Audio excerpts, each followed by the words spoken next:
Thank you, Yael. You also must sing? Yes, I have also. Sublime. Next, Dudu. Yonatan, maybe you'll take the questions and answers afterwards so that we can go on a bit now. All right? Okay. Nothing has to teach you. Okay, Dudu Rotman, Tel Aviv University. This is the way I was created. Gender issues and the stories of Rabbi Yosef. Hi, all yours. All mine, and thank you for the invitation, Matt and Jonathan. And it's fabulous conference. The Ben Ish Chai, Rabbi Yosef Chaim of Baghdad, lived from 1832 to 1909 and never held any formal position. Nonetheless, he was considered the spiritual leader of Iraqi Jewry for half a century and one of the greatest rabbis of the Jewish communities of Islamic countries in modern times. He gained his fame primarily as a gifted preacher who succeeded in captivating thousands of listeners from all levels of society.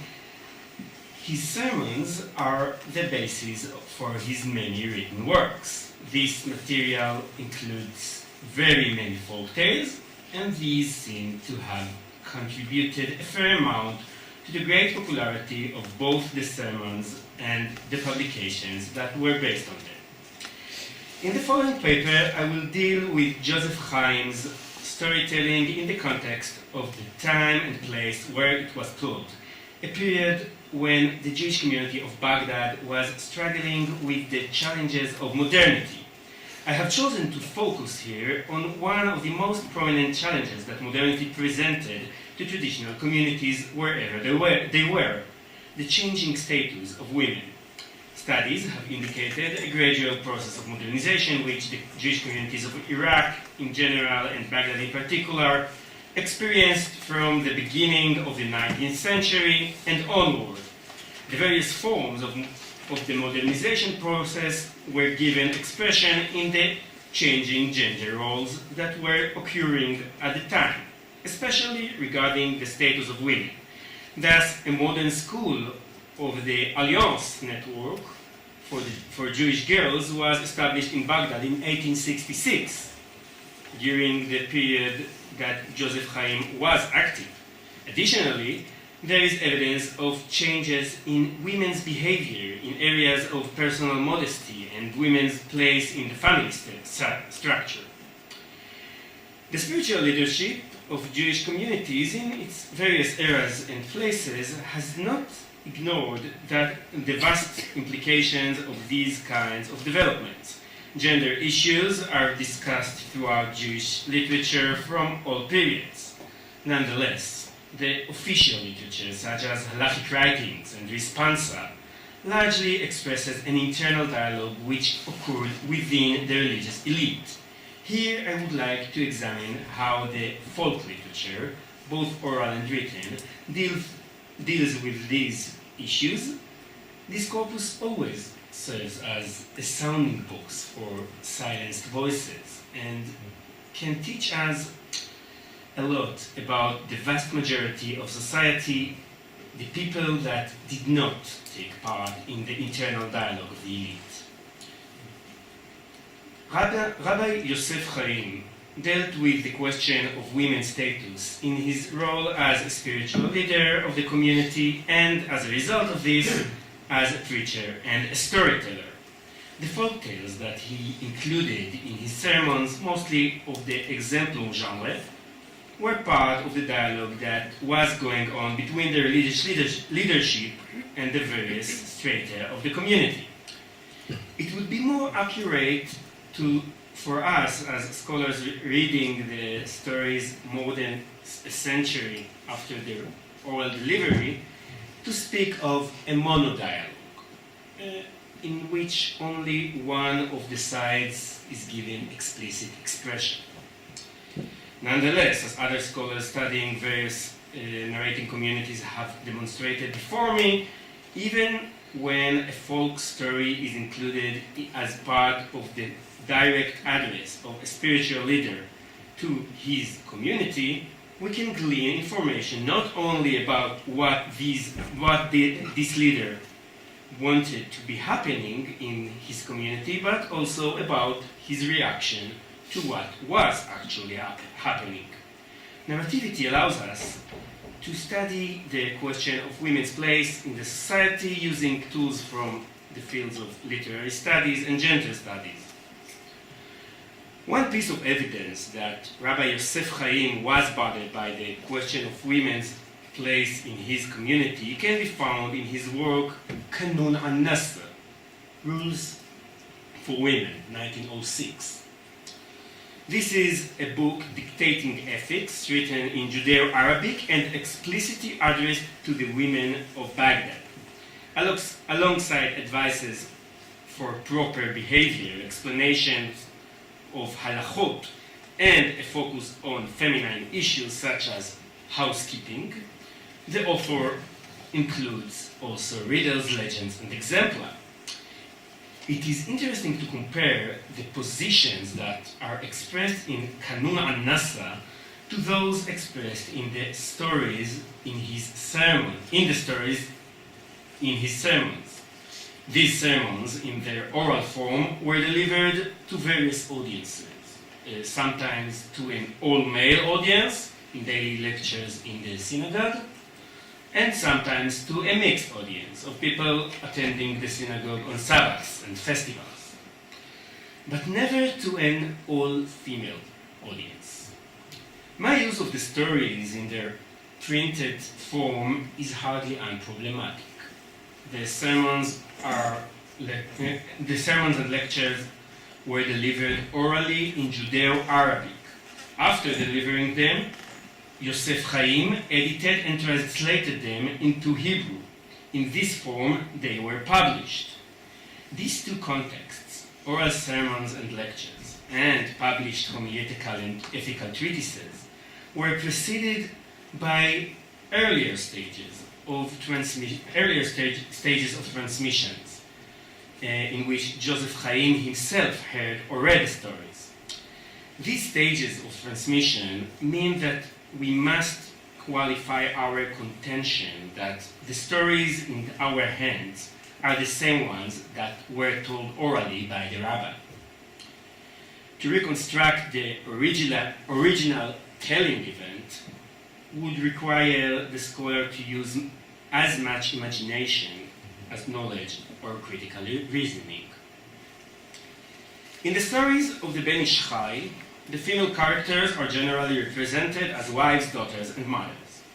Thus, the discussion of women is really a discussion of the nuclear family and the challenges that modernity presents to it. Thus, the rabbi deals in Kanun An-Nasr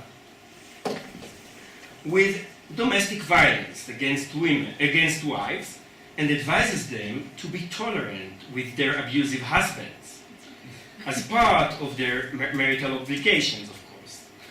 In one of his daily lectures on Tractate Eruvin to an exclusively male audience, he also exemplified this with a proper tale about two brothers, of whom one, the luckier, beats his wife and she smiles, while the other kisses his and she responds with anger.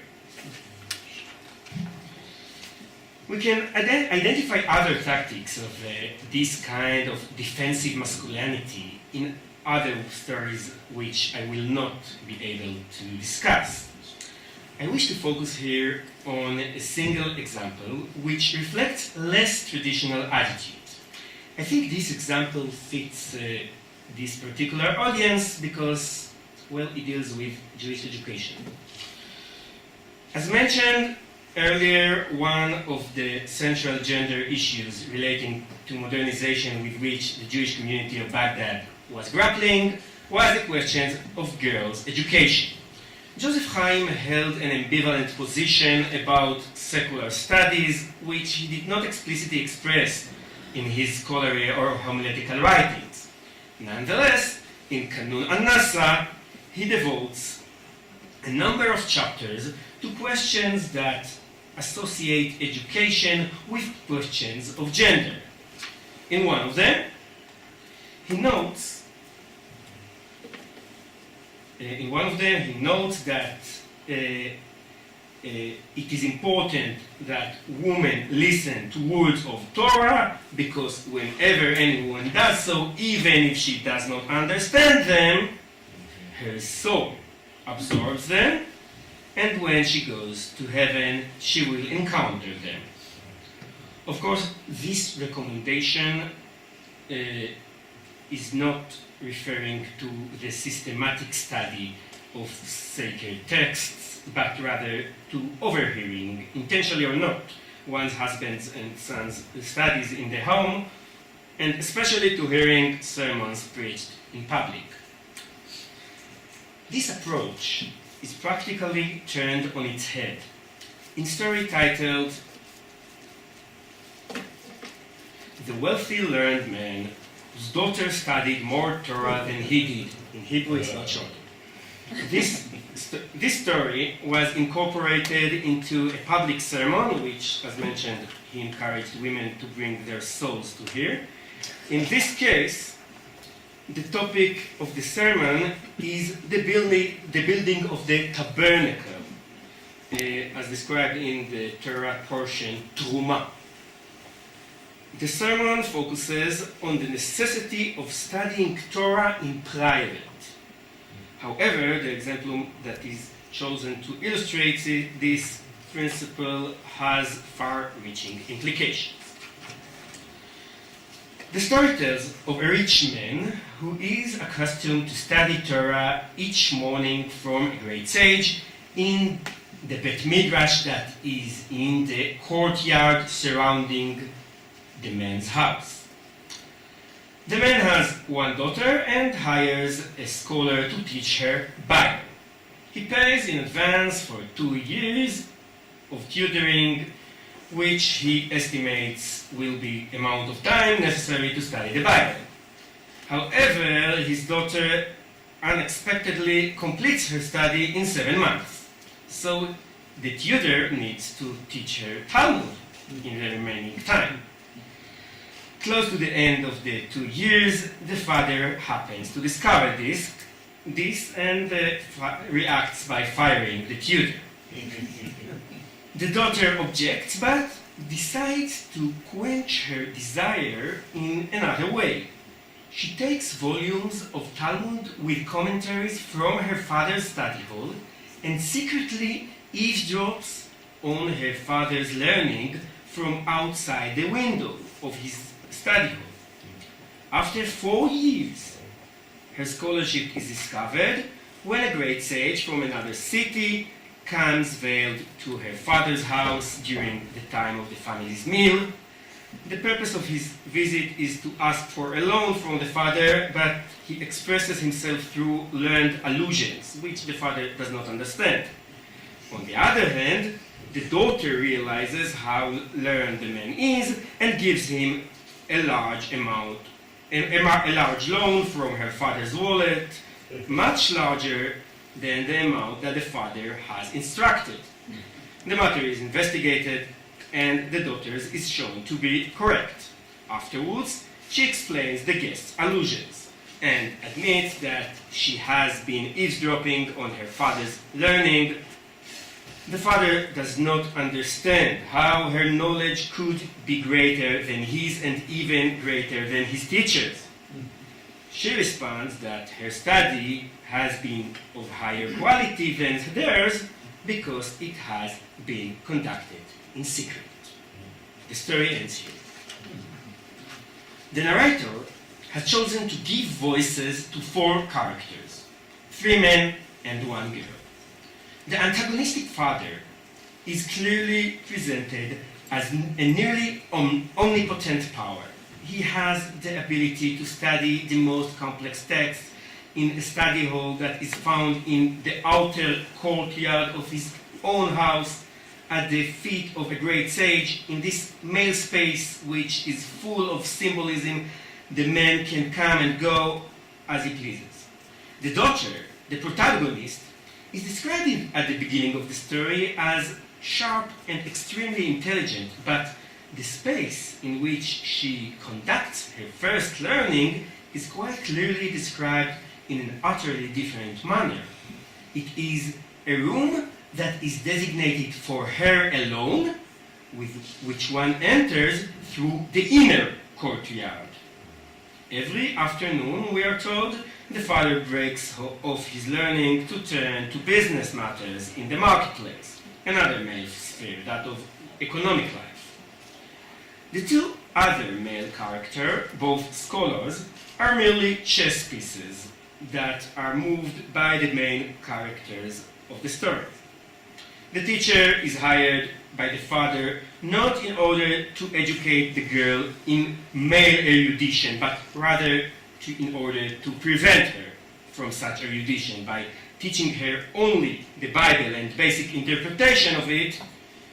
In this way, the father thinks that he will prevent his daughter from accessing the most important field of knowledge, the male one, that of the Talmud and its commentaries. However, the daughter performs the classic feminist move of widening the cracks, takes advantage of the fact that her father paid the tuition up front and in order to enter a symbolic space that is not hers. When the father discovers this and stops her learning, it is already too late. The dam has already broken. Having already forced her way into a symbolic space that is not hers, the heroine goes on to enter a physical space not hers, the study, and takes from it what she thinks should belong also to her, a copy of the Talmud. At this point, the spatial relationship of the father's learning and the daughter's is no longer one of outside and inside, but of adjacent rooms. The man's Talmudic study reaches the girl's ears, and she has the ability to use her own talents, as the story tells us, until she is more understanding than they are.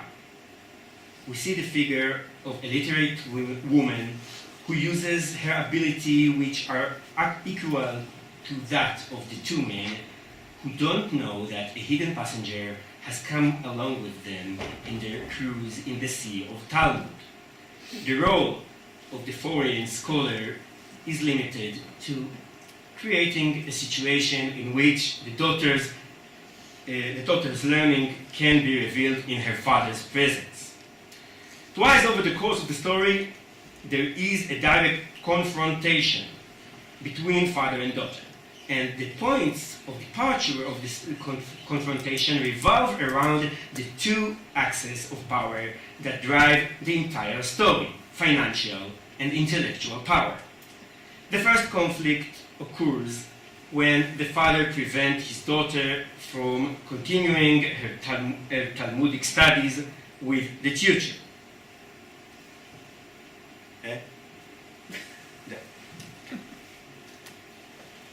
The girl said to her father, "What have you done to me? I thought that when you would see how successful I have been in my studies, you would hire him to teach me another 2 years, and you have done the opposite."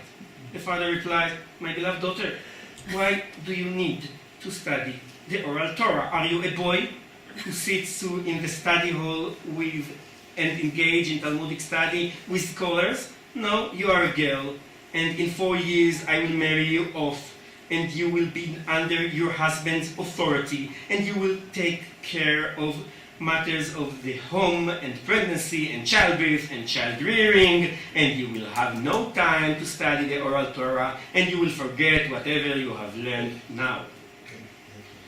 He will learn the power of the exemplum in revealing the communal mentality through its unwitting, innocent speech. The patriarch speaks with the voice of the male establishment. It is true that he is describing an existing situation, but from his point of view, this is also the desired one. Unwittingly, he also reveals the reason for restricting women from knowledge, study of the oral Torah, and matters of the home and pregnancy and so are presented as mutually exclusive activities.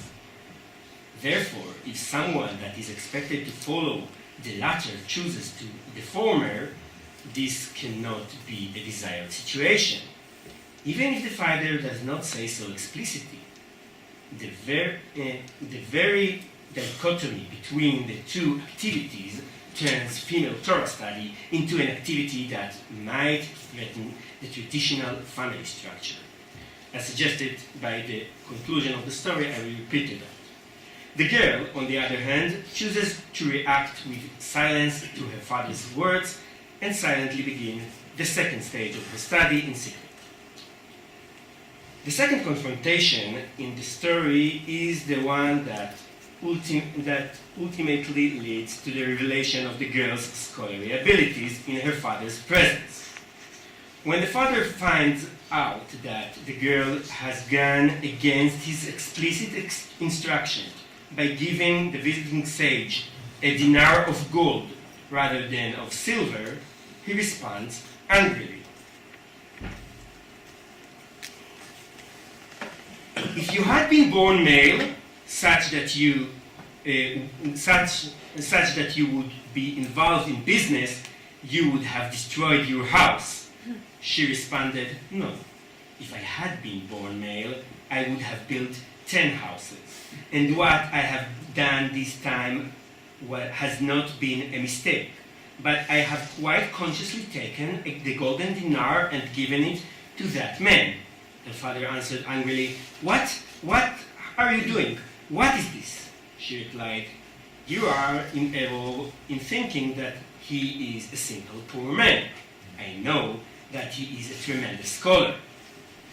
The conversation goes on for a while and includes showcase of the daughter's explanations of the hints of the guest. This time, the daughter has orchestrated the confrontation in the first place by choosing to deviate from her father's instructions. The father blames his daughter for having failed in the field of financial matters, the one in which, according to his approach, a woman would not be expected to succeed. However, the power that she has accumulated over 4 years of studying Talmud enables her this time to stand up to her father face to face and prove that in this field too she excels over him. Between these two confrontations, we see a total reorganization of the social structure around which they revolve. In the first confrontation, the father speaks of the girl's marriage, which he anticipates will happen in 4 years. Yet, after precisely 4 years, rather than the novelistic wedding ending that the father and perhaps the audience expects, the story concludes with the revelation of the girl's scholarly prowess. Her knowledge far surpasses that of the man, and especially that of the patriarch. No wedding is mentioned. The traditional establishment's ancient fears about girls' education are realized. We must remember that the daughter's behavior is presented as an exemplary model in the story and in the context of the sermon. Is it possible that Rabbi Yosef Chaim, the representative of the traditional establishment, is retreating from the traditional position in a public sermon directed to the men and women of his community? Well, it is possible that there is some amount of retreat, but not a radical amount. The male voice of the establishment is replicated here too quite forcefully, e.g., in the situation in which the girl's wisdom is revealed to her father. We recognize this situation from the biographical structure of a saint. We often see that Jewish saints have a spiritual power which is revealed to the public only at a certain point, and surprises the onlookers who are not expecting it. Such revelation is restricted in Judaism almost exclusively to men. At first look, it would seem that the girl in this story reveals herself in a similar situation. However, there is an acute difference between the revelation of the saints' spiritual powers in folk tales on the one hand, and the revelation of the girl in our story, namely the space in which the revelation takes place. The saints reveals his powers in public, in front of everyone, at least everyone important, e.g. in the study hall of the community leader. And thus he may continue to serve as a saint for the benefit of all, for the rest of his life, and even beyond his death. On the other hand, the girl in our story reveals herself only in front of her father and mother at the family's dining table. In effect, all her activity in the story, all her power, succeeds only in bringing her to the room right outside the study hall. Throughout the entire story, she does not leave the private sphere, not even for a moment. And indeed, this is the point of the sermon. The value that Rabbi Joseph Chaim is illustrating with this example is not Torah study, but modesty, going into private spaces and remaining there. As in many exemplars, here too the protagonist is an exemplary figure, a role model. She does not make any truly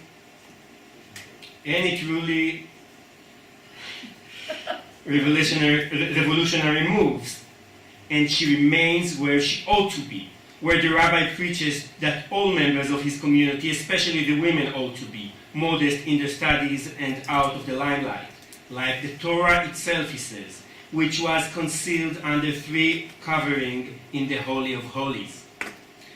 Just as the girl's mother is mentioned in the story, but not given a voice, it is expected that the girl will keep her great scholarship within the private sphere and will fulfill the role that society has designated for her for years. In the end, the patriarchal order is entirely upheld in the story, even if slight chinks have been made in it. We can see how Rabbi Yosef Chaim did not succeed despite his efforts in presenting an unambiguous position towards the changes that were taking place regarding the status of women in his community. The model that is presented in his stories for women's place in society is not one-dimensional and includes contradictory tendencies.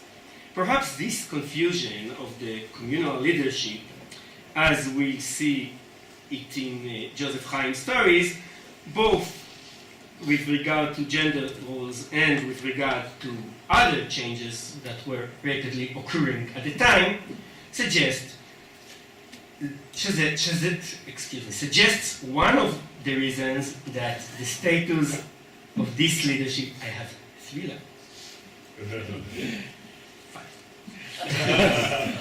the reason status of this leadership became progressively weakened. However, this weakness and confusion seem to have had great value in inspiring these popular artistic creations, and they give many of the plots their narrative power.